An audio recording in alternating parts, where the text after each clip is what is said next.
सोचिए देश को कहां पहुंचा दिया गया है। इस देश के 90% लोगों की हालत ये हो गई है कि उनके बच्चे अब डॉक्टर, इंजीनियर या चपरासी नहीं बन सकते हैं। आप बताइए, इस देश में schedule caste, schedule tribe, OBC, backward, किसान की हैसियत है कि वो अपने बच्चों के लिए 1 करोड़ रुपए देकर, 50 लाख रुपए देकर नीट का पेपर आउट करवा ले।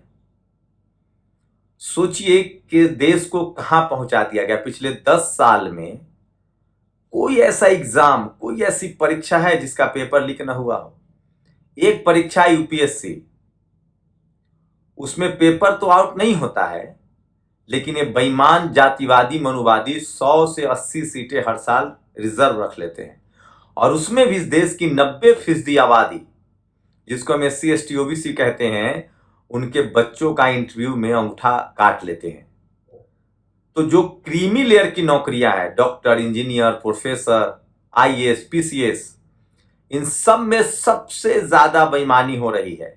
और अब तो चपरासी के पद को भी ये लोग नहीं छोड़ रहे हैं। तो इस देश के 90% SC ST OBC को समझना पड़ेगा, और किसानों को और गरीबों को, कि किस तरह से सिस्टम में बैठे जातिवादी मनुवादी और जैसे जैसे समय बढ़ रहा है घोर जातिवादी हो रहे हैं। और इसकी वजह क्या है? जातिवाद।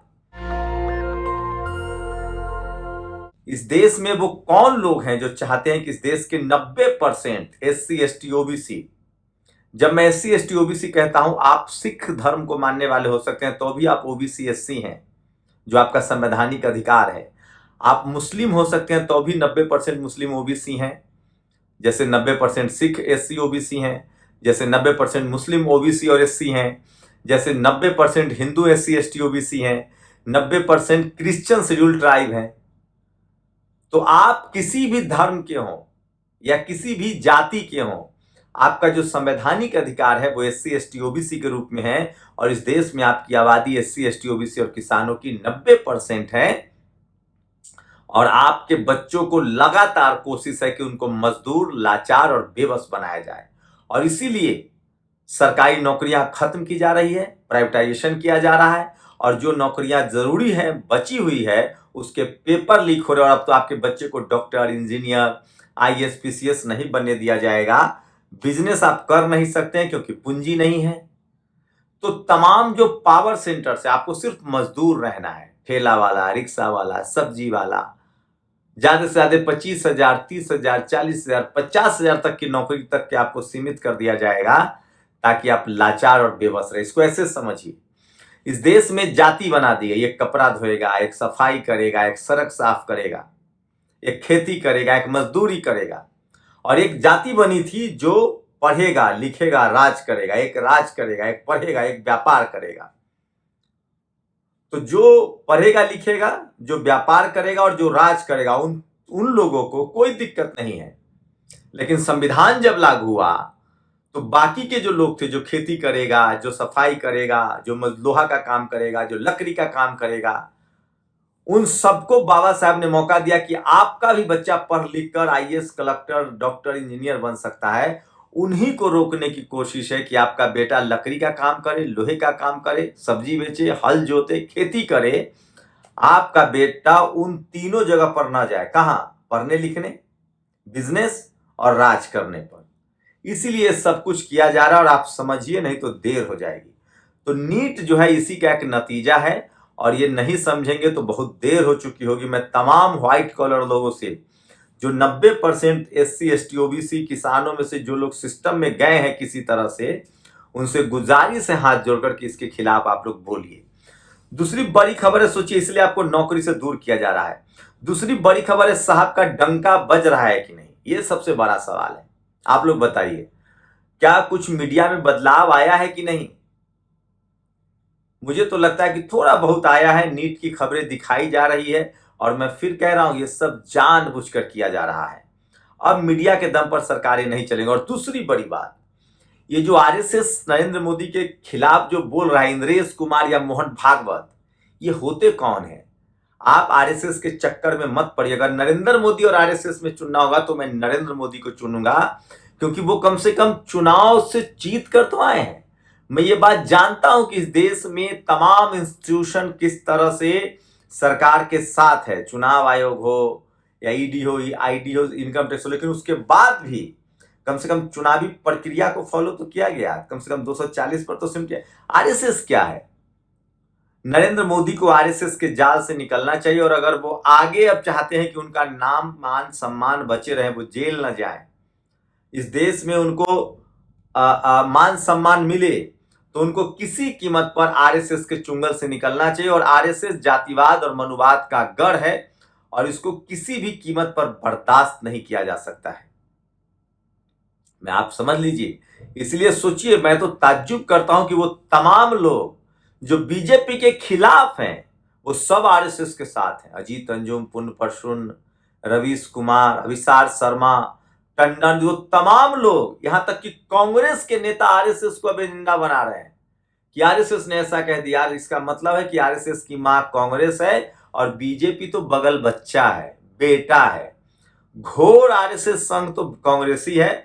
देखते हैं खड़गे साहब कितना आरएसएस से अपने आप को बचा पाते हैं और कांग्रेस से निकाल पाते हैं। राहुल गांधी, प्रियंका गांधी पर मुझे इसलिए भरोसा है क्योंकि उनकी पूरी नैरेसिंग जो है वो उनकी मां ने किया है, जो इटली की हैं और जो मानवीय दृष्टिकोण से भरी हुई हैं, कम से कम जातिवाद जो नहीं जानती होंगी, इसलिए मैं कह रहा हूं। तो वो तमाम और ट्वीट्स आपको बताना जरूरी है। हमारे माननीय प्रधानमंत्री जी ने मोहन भागवत और इंद्रेश कुमार जैसे खलीहरों को मुंह लगना बंद कर दिया था। वो दुनिया के सबसे बड़े लोकतंत्र के मुखिया हैं, व्यस्त रहते हैं, ये मुस्टैंडे बिना काम के आ जाते थे टहलने, अब चीर गए, अहंकारी बता रहे हैं पीएम को, इनको इग्नोर करो, ये बात ठीक है। आरएसएस को किसी भी कीमत पर टॉलरेट मत कीजिए। राष्ट्रवाद, राष्ट्र विरोधी संगठन है, ये जातिवादी संगठन है, मनुस्मृति लागू करना चाहते हैं। और ये उमाशंकर पटेल हैं। मध्य प्रदेश में भाजपा की सरकार और छतरपुर जिला में 5 विधायक भाजपा के, इसी भाजपा के नेता हमारा मकान नहीं बनने दे रहे हैं। एक भाजपा कार्य समिति सदस्य और दूसरा भाजपा युवा मोर्चा जिला उपाध्यक्ष है। इनका उद्देश्य है कि यह प्लॉट हमको चाहिए, इतनी बड़ी परेशानी के बावजूद हम समाज की लड़ाई लड़ रहे हैं। अगर उमाशंकर पटेल पर पहले हमला हुआ था, अब कुछ भी हमला होता है तो इसके लिए हम लोग देश को बताएंगे। और मैं इसलिए कह रहा हूं, ये तमाम बड़ी खबरें आपके लिए बहुत जरूरी है, और इसलिए मैं कह रहा हूं सोशल मीडिया ही सच्चा मीडिया है, सोशल मीडिया ही बहुजन मीडिया है। नेट पेपर लीक, ईओयू ने 9 परीक्षार्थियों को भेजा है नोटिस। तो मैं फिर कह रहा हूं कि पेपर लीक हुई है और आप लोगों को बोलना पड़ेगा, और अगर आप लोग नहीं बोलेंगे तो आपके बच्चों को लाचार, बेबस और मजदूर बना दिया जाए। सोचिए, इस देश में सारी नौकरियां दे दी जाए, सारा IIT, IIM, media, judiciary, college, university, bureaucracy, 10% जो लोग हैं, 10% आबादी, मतलब समझ रहे हैं, कम से कम 15 करोड़ आबादी, 10% सवर्ण समाज के, सब कुछ उनको दे दिया जाए तो भी उनको पूर्ति नहीं होगा। तो वो चाहते हैं कि 90% लोग इसमें न घुसे। न्यायपालिका का दोहरा चरित्र संसार करने वाला है येदियुरप्पा।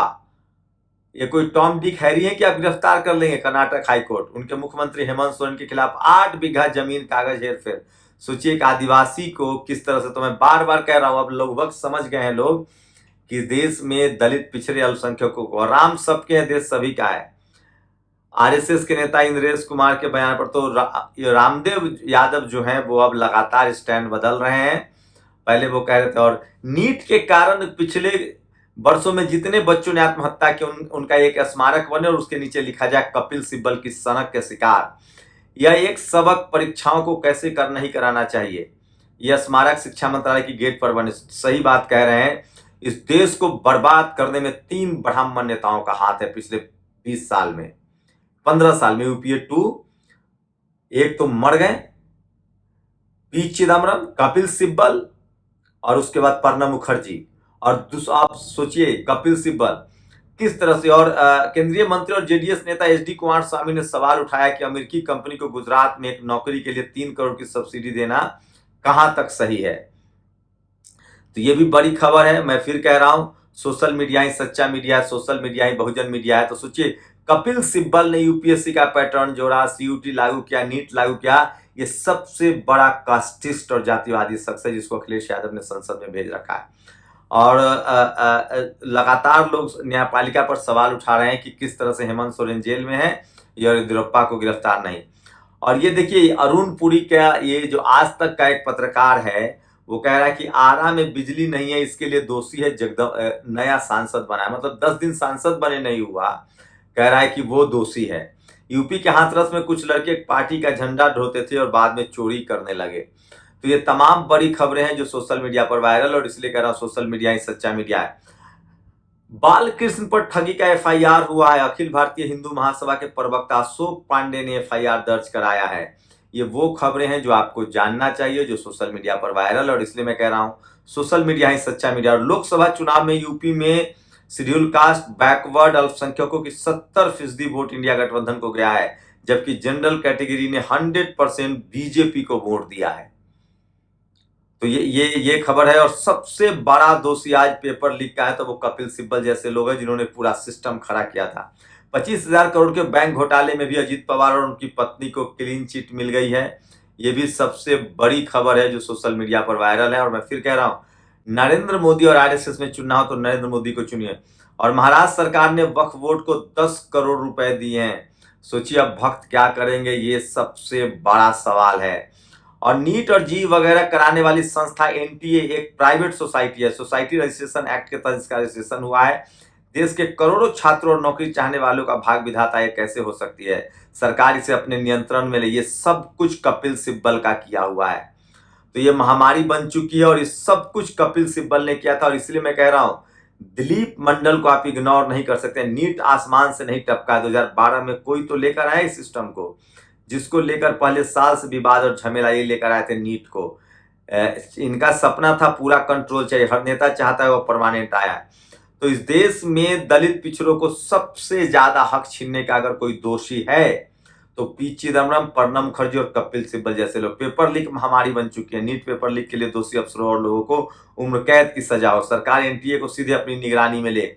सोचिए हर जगह अपना एग्जाम का पैटर्न होता था। मनमोहन सिंह के समय कपिल सिब्बल के चक्कर में नीट का बवासीर केंद्र सरकार ने पाल लिया था, इसका इलाज किया जाए।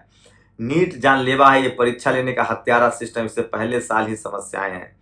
तो ये सब कुछ कपिल सिब्बल का किया धरा है। और ये जब तक आप नहीं बोलेंगे तब तक आप बचेंगे नहीं। और अब सरकार इस लालजी बना 12 लाख से ज्यादा टेट सीयूटी परीक्षार्थी परीक्षा की राह देख रहे हैं। तो सोचिए देश को एक ऐसा सांसद मिला है लालजी वर्मा के तौर पर जो आपके संवैधानिक अधिकारों के लिए सबसे ज्यादा जागरूक है।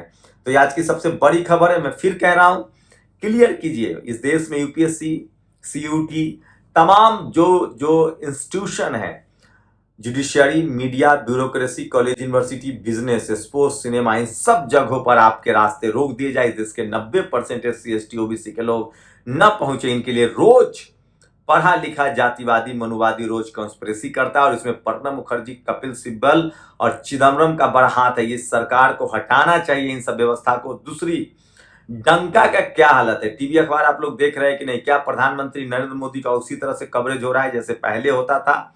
ये सबसे बड़ा सवाल है।